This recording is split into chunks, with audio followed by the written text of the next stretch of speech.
Hi. Oh, great. Hi. Well, that's a good point. That's why I didn't. Where's your mom? I'm going to go get her. She's still parking. Oh, yeah.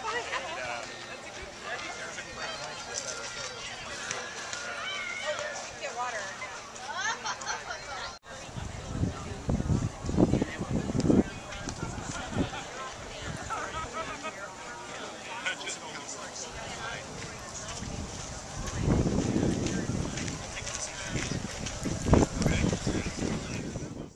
Thank you for coming both to celebrate as a celebration of community and to be here to support Ken Dauber. We're really proud of Ken for running and for the things he stands for. Well, welcome everyone. This is really a pleasure to be here. I was delighted when Ken called me and asked me if I was willing to endorse him.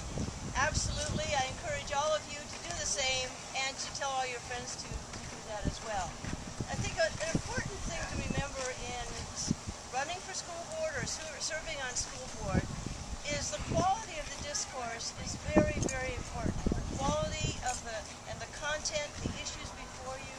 You're talking about students, you're talking about academic issues, social emotional issues.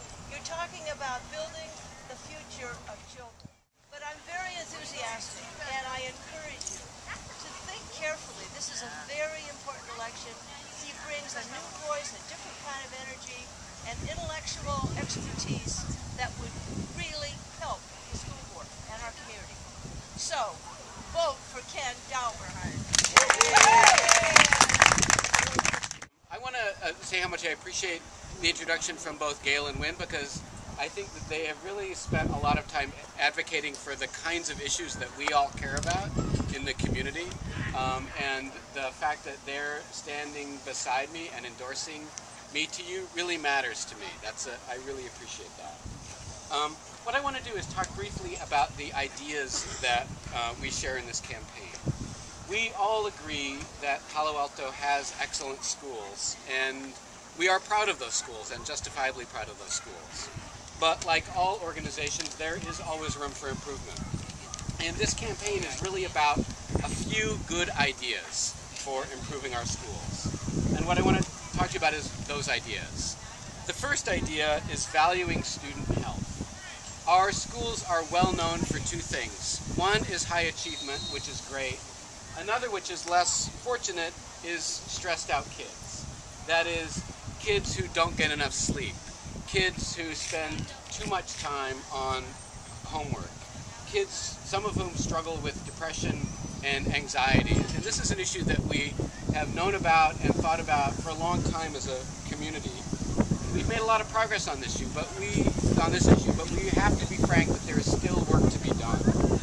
And so our first good idea is that we want to value the whole child and reduce unnecessary academic stress on our kids.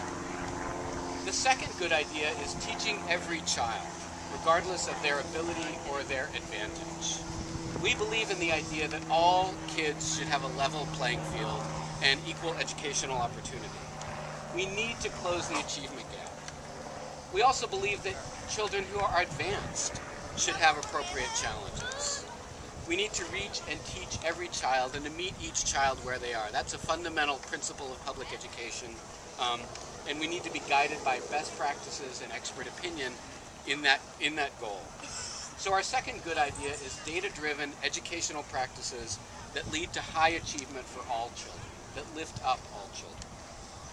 The third good idea is good government. We all agree that our government agencies work best when they do the public's business in public, with full transparency and open participation.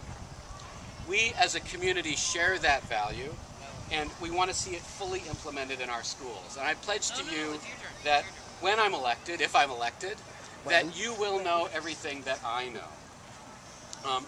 So our third good idea is openness and transparency in district operations. Our fourth good idea is identifying and implementing best practices. Currently, we have few mechanisms in the schools for identifying what works and what doesn't, and for making sure that what works is fully implemented across the district.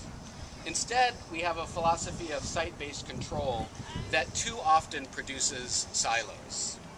We need to break down those silos and ensure that every child, regardless of the school they attend or the neighborhood they live in, has access to the best that the district can offer, and that we've provided through our tax dollars to the district. We need to use data and program evaluations to determine what that is. That is, what are the best practices? We also need to look outside our district, to academic research, to experts, and to centers of innovation, some of them very close to us here in Silicon Valley. Site-based control should not trump a commitment to excellence for every child. So our fourth good idea is implementing national and district best practices so that every child in our district receives an excellent education. We believe in these ideas, and these are the community's ideas. They're not my ideas. It's these good ideas that I think have convinced Gail and Wynn and other community leaders to endorse me.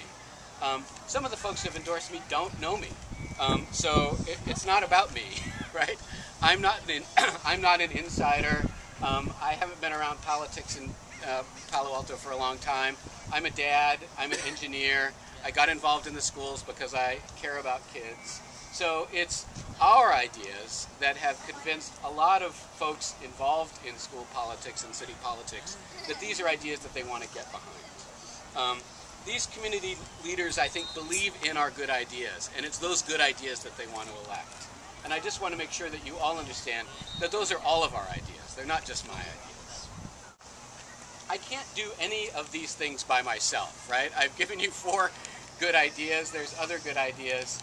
You know, those are big ideas. They're good ideas. I can't do it by myself. Together, though, we can do these things. You know, we can have schools where all children achieve academically, where kids are healthy and happy, where we really understand that a healthy kid is a learning kid, and that just like in our own lives, being stressed out doesn't mean that you do better, it means that you do worse. We can have schools that are run with transparency, openness, and a spirit of innovation, and where best practices and research guide implementation, guide what we do. I can't get any of these things done alone, but together we can get these things done. So I'll ask for your support, for your help, and most importantly for your vote in November. And after that, I think we'll be well set up to get down to work. Thanks.